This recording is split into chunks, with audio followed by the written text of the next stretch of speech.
Well news dot today में आपका स्वागत है। मैं हूं प्रदीप राज और आप देख रहे हैं वेल न्यूज डॉट टुडे।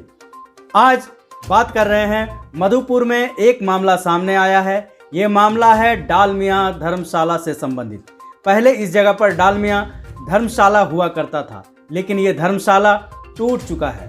कहा जाता है डालमिया धर्मशाला का इतिहास लगभग 95 वर्ष पूर्व का है, यानी 1924 में इस धर्मशाला का निर्माण भूधरमल डालमिया के द्वारा किया गया था। मधुपुर में उस वक्त एकमात्र यात्री ठहरने के लिए यह धर्मशाला हुआ करता था। इस क्षेत्र के लोग यहाँ ठहरते थे क्योंकि उस वक्त वाहन की सुविधा नहीं होती थी। कहा जाता है गरीब गुरबा इस धर्मशाला में ठहरा करते थे, लेकिन बताया जा रहा है कि धर्मशाला अब तोड़ा जा रहा है और बेचा जा रहा है। इसके खिलाफ मधुपुर के अस्तानंद झा ने झारखंड उच्च न्यायालय रांची में एक जनहित याचिका दायर किया है। उन्होंने कहा है कि मुझे व्यक्तिगत इस धर्मशाला से कोई लाभ नहीं है, परंतु मैं एक सामाजिक व्यक्ति हूं और यह धर्मशाला की संपत्ति बिहार राज्य धार्मिक न्यास परिषद एक सार्वजनिक संपत्ति मानती है। इसलिए सार्वजनिक संपत्ति को बचाने की जिम्मेवारी हमारी व राज्य सरकार की है। इसलिए मैंने जनहित याचिका दायर किया है। मैंने झारखंड उच्च न्यायालय रांची में एक जनहित याचिका दायर डालमिया धर्मशाला मधुपुर को तोड़ने एवं बेचने के विरुद्ध में दायर किया है। मुझे इस धर्मशाला से कोई व्यक्तिगत हित नहीं है। यह एक सामाजिक धरोहर है जिससे मधुपुर क्षेत्र के तमाम गरीब गुरबों को आश्रय मिलता था।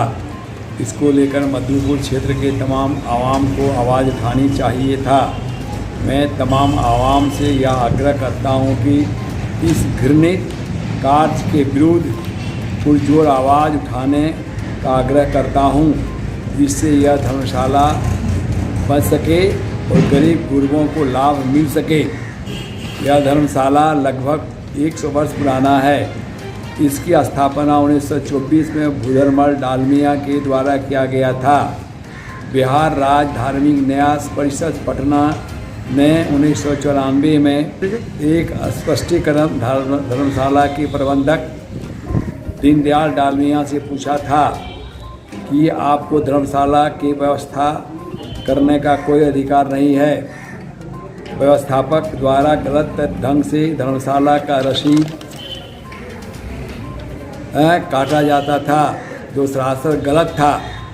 1951 52 से 1997-98 तक आय व्यय का ब्यौरा बिहार राज्य धार्मिक परिषद पटना ने मांगा था। यह नहीं पेश किया गया था। इससे स्वतः स्पष्ट है कि यह संपत्ति सार्वजनिक है। फिर किस हैसियत से व्यक्तिगत रूप से इसे तोड़ा एवं बेचा जा रहा है। मैं झारखंड सरकार एवं तमाम संबंधित अधिकारियों से के विरुद्ध PIL दायर किया है, जिन्होंने भूमि माफिया से साथ गांठकर जमीन खरीद बिक्री की है। बिहार राज्य धार्मिक न्यास परिषद ने 15/1/1994 को एक स्पष्टीकरण श्री दीनदयाल डालमिया से पूछा था। इस स्पष्टीकरण में कई बिंदुओं से स्पष्ट है कि धर्मशाला का संचालन के समय आय व व्यय, धर्मशाला पर कब्जा, सार्वजनिक संपत्ति का दुरुपयोग आदि शब्दों का इस्तेमाल किया गया। इस दौरान एक जगह लिखा है सार्वजनिक संपत्ति का दुरुपयोग।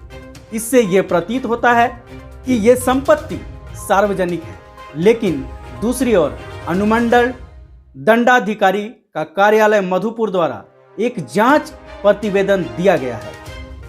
यह प्रतिवेदन 27/12/2019 को दिया गया है, जिसमें जिक्र है कि कुल 1 बीघा 2 कट्ठा 17 दूर जमीन है, जो कि अब्दुल बारी मियाँ से खरीदा गया था और यह जमीन लक्ष्मी नारायण मारवाड़ी के नाम से रजिस्टर 2 में दर्ज है। वहीं यह जमीन 30/1/1920 में खरीद की गई थी। जांच पदाधिकारियों ने इस जमीन को निजी जमीन बताया है और उन्होंने ये जिक्र किया है कि यहाँ यात्रियों को सशुल्क ठहराया जाता है। अब देखने वाली बात होगी कि एक तरफ बिहार राज्य धार्मिक न्यास परिषद है तो दूसरी ओर पदाधिकारियों का जांच प्रतिवेदन। क्या ये निजी संपत्ति है या सार्वजनिक? सच क्या है, झूठ क्या है, अब टिका है झारखंड उच्च न्यायालय रांची के हाथ में। आज के लिए बस इतना ही। अब हमें दीजिए इजाजत, कल फिर मिलेंगे कुछ नए खबरों के साथ। तब तक हमारे साथ जुड़े रहिए और वेल न्यूज के दर्शकों को ढेर सारी शुभकामनाएं।